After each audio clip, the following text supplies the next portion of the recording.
নবী সাল্লাল্লাহু আলাইহি ওয়াসাল্লাম আমাদেরকে দিক নির্দেশনা দিয়েছেন যে যখন ফিতনার যুগ আসবে, ফিতনার যুগ বলতে চতুর্দিক থেকে ফিতনার ফাসাদ। ফিতনা ফাসাদ কেমন, মানে আল্লাহ রাব্বুল আলামিন কোরআনে একটা বিষয় বলছেন, সমাজ তার উল্টা চলছে, এগুলো ফিতনা।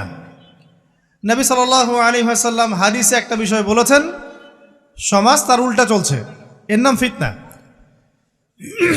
পরিবারে ফিতনা, ধর্মের মধ্যে ফিতনা, সমাজে ফিতনা, অর্থনীতিতে ফিতনা, এখন সংস্কৃতির মধ্যেও ফিতনা।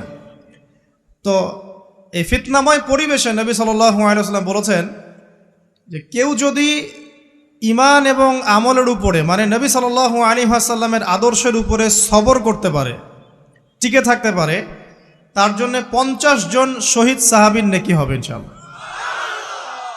তো ফিতনাময় পরিবেশে যদি সবর করা যায়, হকের উপর অটল থাকার চেষ্টা করা যায়, ইনশাআল্লাহ আপনি 50 জন শহীদ সাহাবীর নেকি পাবেন ইনশাআল্লাহ। তো প্রত্যেকটা ক্ষেত্রেই আপনি ফিতনা পাবেন।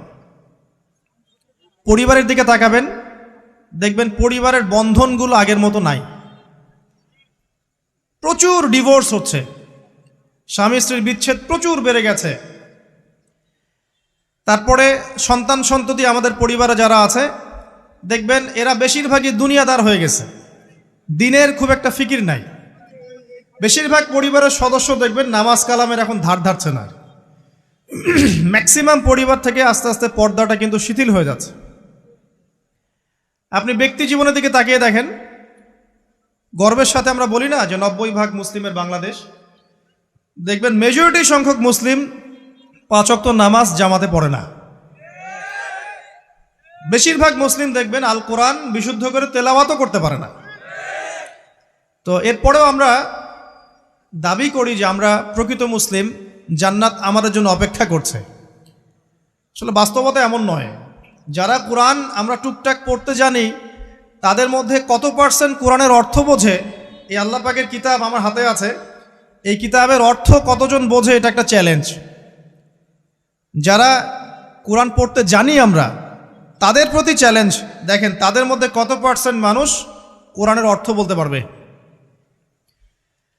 আর অর্থটা যে জানা জরুরি, এই বিষয়টাও আমরা এখন জনগণকে বোঝাতে ব্যর্থ হচ্ছি। কোরআনের অর্থটা যে বোঝাটা জরুরি, এটা বোঝাতেও ব্যর্থ হচ্ছি। কারণ আমরা সবাই প্রত্যেক হরফে 10 নেকি পেতে চাই। কোরআন তেলাওয়াত করলে প্রত্যেক হরফে 10 নেকি হবে, এই তো। তো এই কনসেপ্ট যখন আমার মাথায় ঢুকে গেছে, আমি ওখানে নিজেকে থামিয়ে দিয়েছি। অর্থ বুঝে গবেষণা করলে এবং কোরআন কেন্দ্রিক জীবন ব্যবস্থা গড়লে যে আরও বেশি নেকি হয়, এটা আমার মাথায় নাই। প্রত্যেক হরফে 10 নেকি তো আপনি পাবেন তেলাওয়াত করলে, কিন্তু অর্থ বুঝে এর ভিতরে ঢুকলে, গবেষণা করলে এর মূল স্বাদটা পাওয়া যায়, এটা আমরা বুঝতে পারছি না। দেখবেন বেশিরভাগ মানুষ কোরআনের অর্থটা জানে না। আবার আমরা যারা টুকটাক ভাঙাচুরো অর্থ জানি, তারা আবার দেখবেন কোরআনের সমস্ত আদেশ মেনে চলতে পারছি না এবং কোরআনের সমস্ত নিষেধও বর্জন করতে পারছি না। সমস্যা কিন্তু এখানেও থেকে গেছে। আবার কোরআনের ব্যাখ্যায় আছে হাদিস। তো এই হাদিসকে কেন্দ্র করে কোনো বিভ্রান্তির সুযোগ ছিল না, কিন্তু এখানেও আমরা বিভিন্ন জাল এবং বানোয়াট হাদিসের উপর আমলও শুরু করেছি। হাদিসের নামে এমন অনেক কিছুই চলছে সমাজে, যেগুলোর সাথে হাদিসের কোনো সম্পর্ক নাই।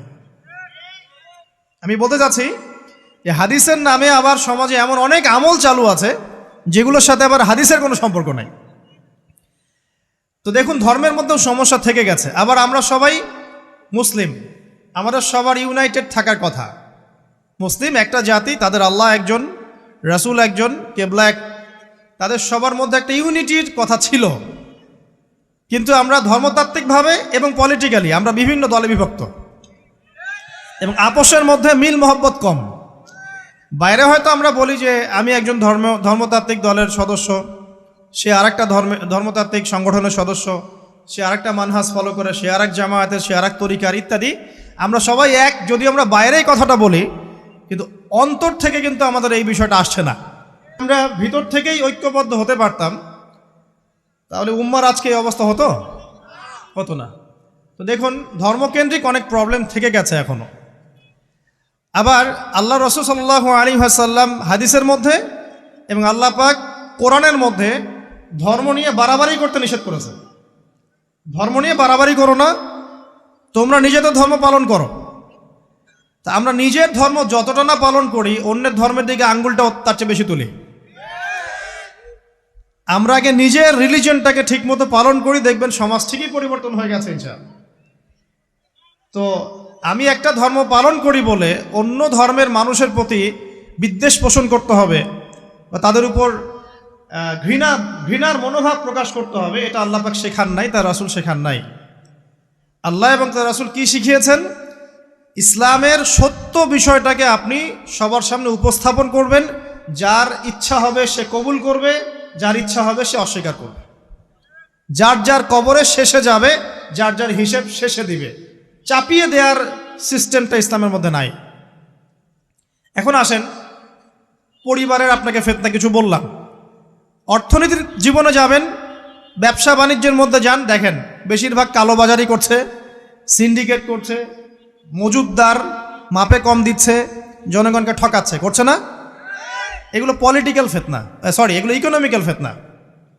তারপরে আপনি আরও দেখবেন ইকোনমিক সেক্টরে রিবা ভর্তি, সুদ। রিবা মানে কি? সুদ, রিবা দিয়ে ভর্তি। ঘুষ ছাড়া কাজ হচ্ছে না, ঠিক আছে?